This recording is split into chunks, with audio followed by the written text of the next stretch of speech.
I try to run my training camp like a team, even though they're going to get in the ring by themselves.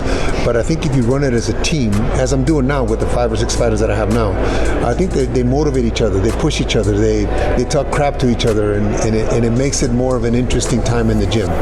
We used to meet at 6:30, depending on the time of the year it was, in the gym. We ran 4 or 5 miles, whatever it was that I decided we were going to do that day. And then we would meet. For him, it was at 3 o'clock. He would do his rope. He would do his stretching. He'd get on the bench and do sit-ups. He was doing, every time he laid on the bench, he was doing 1,000, 1,200 sit-ups. So he got on the bench 3 times a day.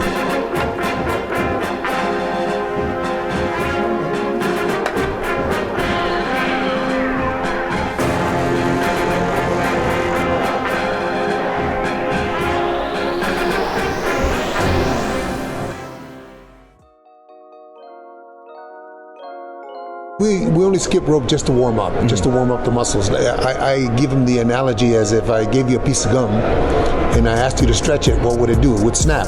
But if I gave you a piece of gum and asked you to chew it for 5-10 minutes and I asked you to stretch it then it would stretch very easily, right? So that's the analogy that I take with them. I make sure that they got blood in their muscles and they're warm before they start doing anything else.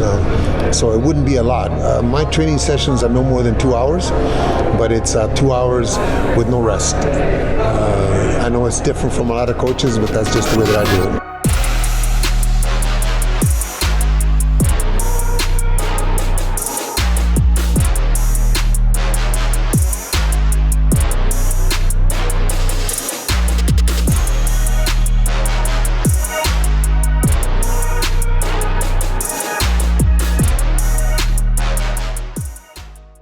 60% of the time he was with me towards the end, he would only spar 9 days.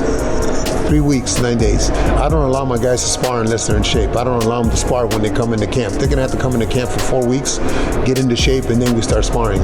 So I would say that he sparred no more than 70 to 80 rounds per fight. It doesn't sound like a lot, but we sparred quality rounds for 9 days. Sometimes on the 8th day, he was so ready that I wouldn't even spar him the 9th day. So you can imagine it was only 3 weeks of sparring.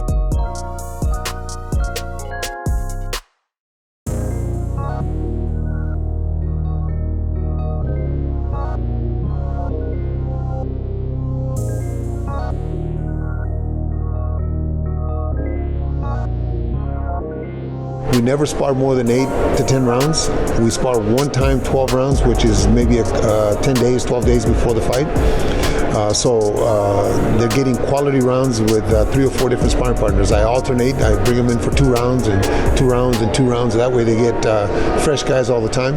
So he's going to get the quality work that he needs to prepare for whatever fight he's got.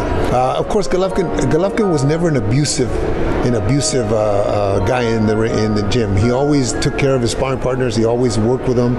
He allowed them to work so that he could get the quality work from them.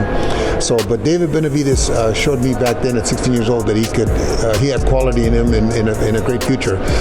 But again, Golovkin wasn't trying to hurt him. We had Canelo in there when Canelo was about 20, 21 years old. And a guy named Doug Fisher, who is the editor of Ring Magazine, happened to be there for that sparring session. And in one of the articles that he wrote, I think one of his quotes was that Golovkin was taking it easy on the young man, working with him to try to allow Canelo to develop into a good sparring partner. And for us in the gym, they're not sparring partners. They're actually guys with careers, so we don't refer to them as sparring partners. They're sparring with Golovkin, but they're not sparring partners. So Canelo was able to work with him and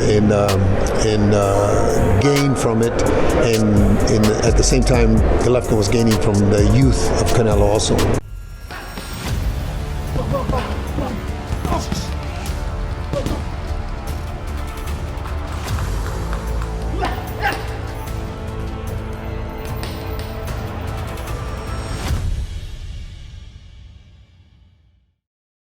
You know, we had also the Japanese young man too. What was his name that he fought in Japan?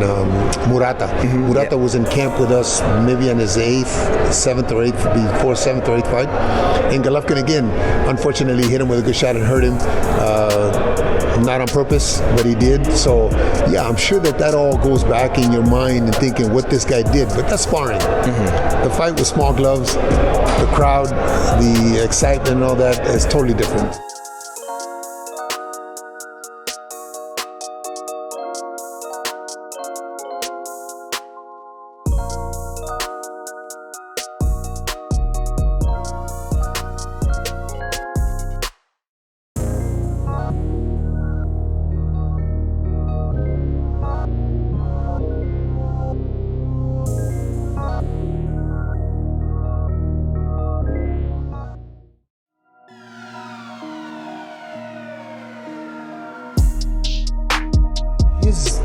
His biggest attribute, in my opinion, was his ability to read you. I've had two very, very smart fighters in my career. One was Orlin Norris and Gennady Golovkin.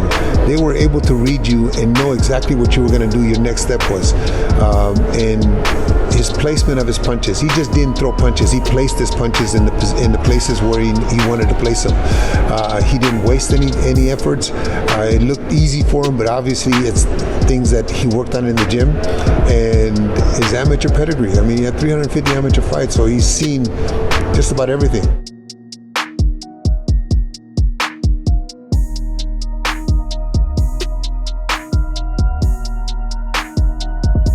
We were able to bring out in him the calmness, the patience, the precision, and the ability to cut off the ring and do what he wanted to do. I remember telling somebody at the beginning of his career that once he lands a punch and you see the expression on the opponent's face, like, oh wow, you know, so it becomes a different fight. And with his intelligence in the ring, they were easy fights. I should say they appeared to be easy fights. You know? For instance, the Macklin fight. Okay, he set up. If you look at those two uppercuts, he didn't throw those uppercuts to land them. He threw them to distract Macklin and landed the perfect shot. It wasn't a hard shot. It was just a perfect shot. Macklin trying to obey those instructions, and there's the body shot. Oh, that is the end of that. Oh, those are the punches you don't get up from. You can count to 100, Matthew Macklin is not getting up. No, he's not recovering neck, he just can't get the oxygen back in those lungs. He would say, Coach, he'd come back to the corner and say, Coach, I'm going to hit him on the left shoulder, and I'm going to land the jab with right hand, and sure enough, you know, he would do whatever he wanted. Sometimes I'd ask him, okay, let's not use the left hand, let's just use the right hand, or let's not use the right hand, just use the left hand. And it was indescribably easy for him to do those things. And we had some very good sparring in the gym. I mean, we had undefeated guys. We had a lot of very, all the Ennis brothers were in my gym sparring with him. Julian Jackson's son, Julius, was in our camp sparring with him. So there was a lot of very, very good fighters in our gym, and he just made it look easy. It was really, because he was having so much fun.